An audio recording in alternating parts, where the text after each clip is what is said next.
అన్న నమస్తేనా. ఏం పేరన్నా? బాలరాజు నా పేరు. బాలరాజు. ఏం చేస్తుంటారా? మేము వ్యవసాయం చేస్తుంటాం. వ్యవసాయం చేస్తాం. ఎన్ని ఎకరాలు ఉందన్న పొలం? నాకు 20 ఎకరాలు ఉంది. ఇంత మెజారిటీతో గెలిపించారు కదా ప్రభుత్వాన్ని, కుటుంబ ప్రభుత్వం వచ్చిన తర్వాత మహిళలకు ఫ్రీ బస్ ఏర్పాటు చేస్తామన్నారు. ఏమన్నా మన కమ్దూరు మండలంలో ఫ్రీ బస్ ఏమన్నా తిరుగుతుందా? ఫ్రీ బస్ కాదు కదా, కనీసం ఆర్టీసీ బస్సు అనేది ఒక పికప్ లేకుండా ఒక పాత డొక్క బస్సులను తిప్పుకుంటూ ఇప్పుడు ఈ ఛార్జీలు వసూలు చేసుకుంటే ఈ బస్సులు తిప్పుతున్నారంటే ఇంకా ఫ్రీ బస్సులు ఇచ్చి వీళ్ళు సాధించేది ఏముంది? మహిళలు అయితే పూర్తిగా ఈ ప్రభుత్వాన్ని నమ్మి మోసపోయినారు. ఏదేం మోసపోయినారంటే అమ్మ నీకు 1500, అమ్మ నీకు 18,000, నీకు 20,000 అని మోసగించి వాళ్ళ దగ్గర ఓట్లు వేపించుకొని, అదేవిధంగా ప్రశ్నించే ఈ పవన్ కళ్యాణ్ గారు ఇప్పుడు ప్రశ్నించకుండా నెలకు ఒక మాల వేసుకుంటూ ఒకసారి ఆంజనేయ స్వామి మాల అంటాడు, ఒకసారి వెంకటరమణ స్వామి మాల అంటాడు. మాలలు వేసుకునేదానికి నీకు ప్రజలు నీకు అధికారం ఇచ్చారా పవన్ కళ్యాణ్ గారు? మహిళలు ఈరోజు ఎంత మిమ్మల్ని నమ్మి మనకు ప్రశ్నించే నాయకుడు వస్తాడు, రాజకీయాల్లో కొత్త తరం తీసుకురావాలనే ఉద్దేశంతో వాళ్ళంతా నిన్ను బలపరిచి ఈరోజు ఈ కుటుంబ ప్రభుత్వాన్ని గెలిపించినారు కనుక మీరు ఈరోజు మహిళలకు ఉచిత బస్సు ఎక్కడ కల్పించినారు? మహిళలను మోసం దగా చేసి మీరు అధికారం ఎక్కినారు. ఏ విధంగా వాళ్ళని మోసం చేయాలని మీరు అనుకున్నారు?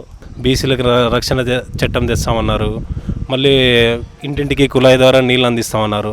తర్వాత మళ్ళీ ప్రతి ఒక్కటి అంటే rich to poor, poor to rich అని అంటే పేదలని ధనవంతులు చేస్తామన్న ప్రభుత్వం. ధనవంతులు కాదు కదా, ఈరోజు ఈ పేద ప్రజలు ఈ నిత్యావసర సరుకులు అయితే ఏమి, ఈ మళ్ళా బియ్యం అయితే ఏమి, ప్రతి ఒక్కటి కొనలేక వాళ్ళు నానా ఇబ్బందులు పడుతూ, అదేవిధంగా ఉపాధి హామీ పనులు చేసుకున్నటువంటి కూలీలు కూడా ఈరోజు కూలీలు పడక వాళ్ళు ఈ ఉగాది పండుగను కూడా ముందు పోయే ఉగాది పండుగ కూడా వాళ్ళు పస్తులుండే పరిస్థితి ఈ గవర్నమెంట్లో మేము కళ్ళారా చూసినాము, మేము కూడా అనుభవించాము కూడా. ప్రభుత్వంలో అయితే విత్తనాలతో పాటు పురుగు మందులతో పాటు దాన్ని కొనుగోలు చేసే వరకు ప్రభుత్వం బాధ్యత తీసుకునేది. అదేవిధంగా మధ్యలో ఎక్కడైనా పంట నష్టపోతే విపత్తులు వచ్చి ఆ టైంలో కూడా ఆ పంట నష్ట పరిహారం అనేది ఆ సీజన్లో ఎందుకంటే ఒక నెల వ్యవధిలోనే వేసే గవర్నమెంట్లో వచ్చేది. అవునవును. గత ప్రభుత్వంలో మిర్చి పంట పండించి నష్టపోయిన రైతులకి వెంటనే కింటాకి ఇంత ధర అని చెప్పి రైతులకి అకౌంట్లో వేశారు కదా, ఈ ప్రభుత్వం ఏమన్నా అలా చేసిందే? ఈసారి ఈ సీజన్లో వచ్చేసి మిర్చి పంట సాగు చేసినటువంటి రైతులు వాళ్ళ పరిస్థితి చూస్తే చాలా అధ్వానంగా, చాలా దీనాదాయనంగా వాళ్ళ కుటుంబాలు ఇప్పుడు ఈరోజు ఉన్నాయంటే, ముందు సంవత్సరంలో మేము మిర్చి సాగు చేసింటే దాదాపు కింటాలు ఒక 40,000 రూపాయలకి మేము అమ్మినాము. ఇప్పుడు ఆ పరిస్థితులు లేవు. ప్రభుత్వం అని ఆదుకునేది రైతుకు ప్రభుత్వం అసలు తోడ్పాటుని అందించడం లేదు. గత ప్రభుత్వంలో చీని చెట్లు పెట్టిన రైతులకు కానీ గత ప్రభుత్వం అమౌంట్ వేసింది, అంటే టన్నుకు ధర తక్కువ ఉంది, మద్దతు ధర తక్కువ ఉందని టన్నుకి ఒక 40,000, 30,000 ఒక మండలంలో ఒక విధంగా అమౌంట్ అందింది గిట్టుబాటు ధర లేక. ఈ ప్రభుత్వం ఇప్పుడు గిట్టుబాటు ధర లేదు కదా, ఏమన్నా గిట్టుబాటు ధర కల్పించిందా? గిట్టుబాటు అసలు రైతు భరోసా అనే రైతుల విషయంలోనే లేదు.